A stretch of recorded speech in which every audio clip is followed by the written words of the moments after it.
O Deus do ego. Há um problema que tem perturbado ao homem desde o princípio da criação.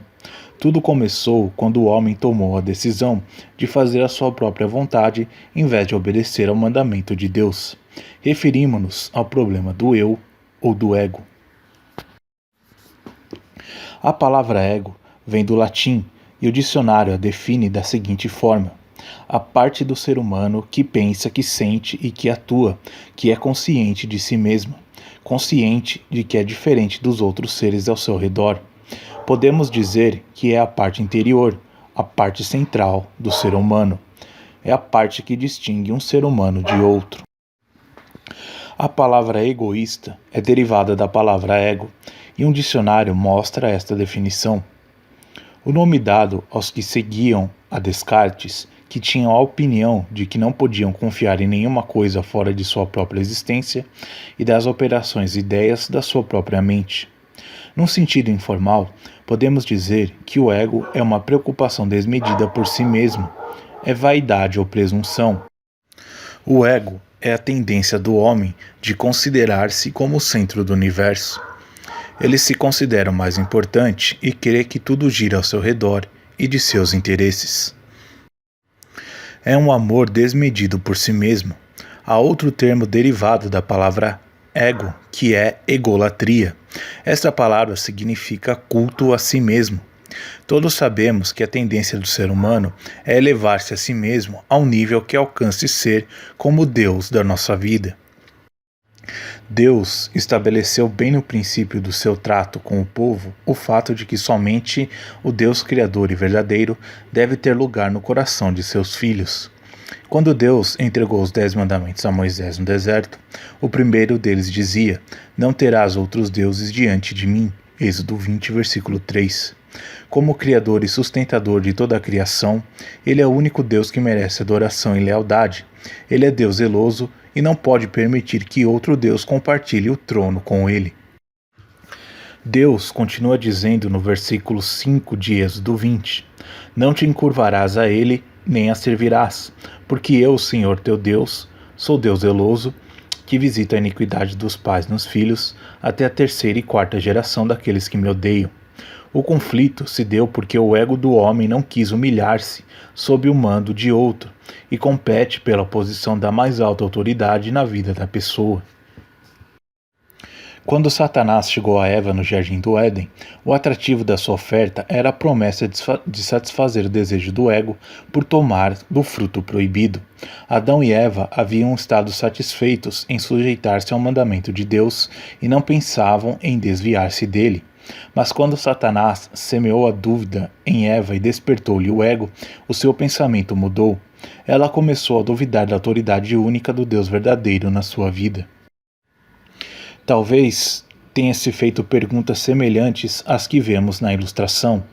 Neste momento, o ego começou a tomar força sobre o Deus verdadeiro e ela tomou a decisão de colocar a si mesma no trono do seu coração e deixar de lado a autoridade de Deus na sua vida. Por um momento, o conflito se deu entre o ego e Deus, competindo pelo trono da sua vida, mas no fim, por decisão dela, ganhou o ego.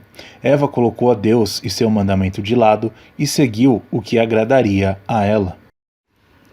O resultado dessa desobediência descarada é a natureza pecaminosa com a que todo ser humano nasce e com a que não pode agradar a Deus. Romanos 5,12. Este conflito prossegue desde aquele dia até agora, e há milhões de pessoas que ficaram arruinadas por ter permitido que o Deus do ego as dominasse. Como se manifesta o Deus do ego? O ego se manifesta de muitas maneiras na nossa vida, mas observaremos somente algumas delas. O ego tende a querer dominar a conversa quando estamos falando com outra pessoa.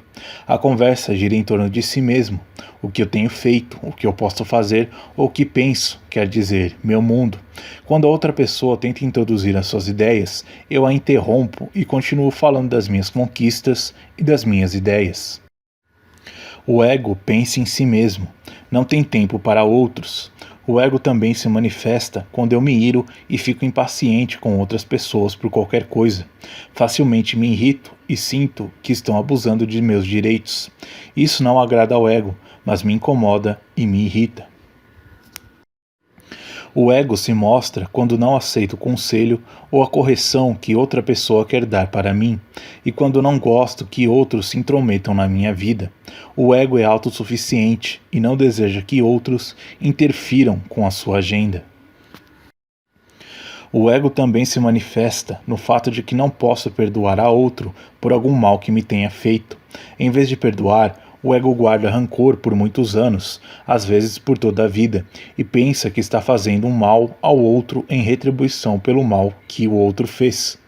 O ego não sabe que o dano maior está sendo feito a si mesmo.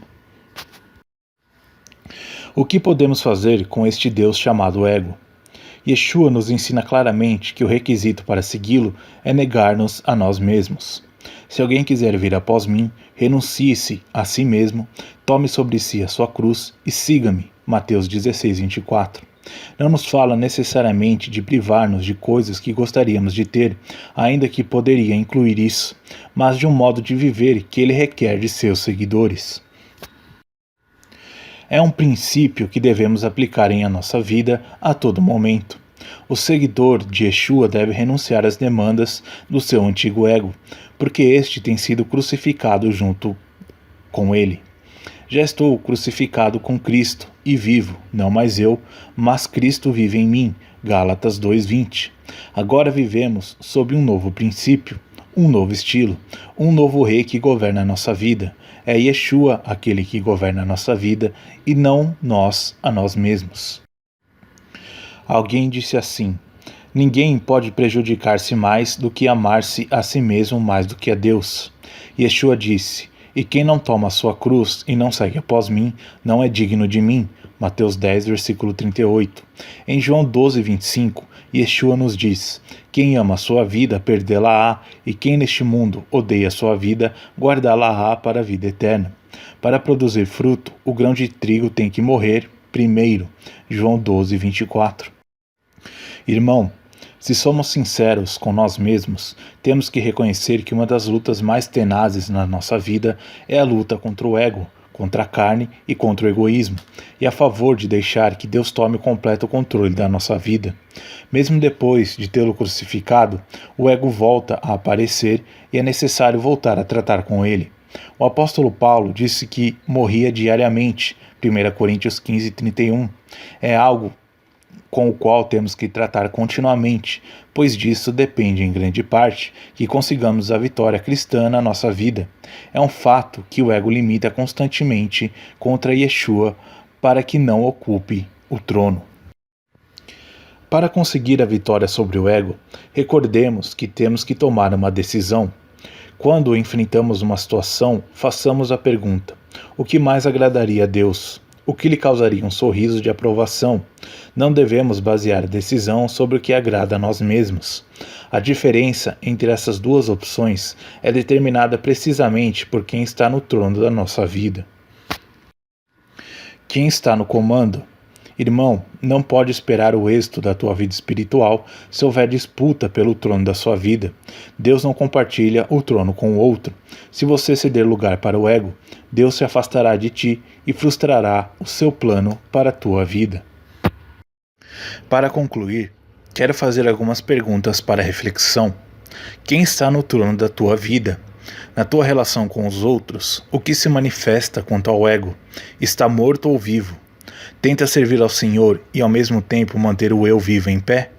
Está sentindo a frustração contínua de fracassos, choques, derrotas e conflitos? Está crucificado o teu ego? Tem pensado em tirar o que puder da religião e manter o que é teu? Sente que todo mundo está contra você? Pode ser que o ego esteja de pé.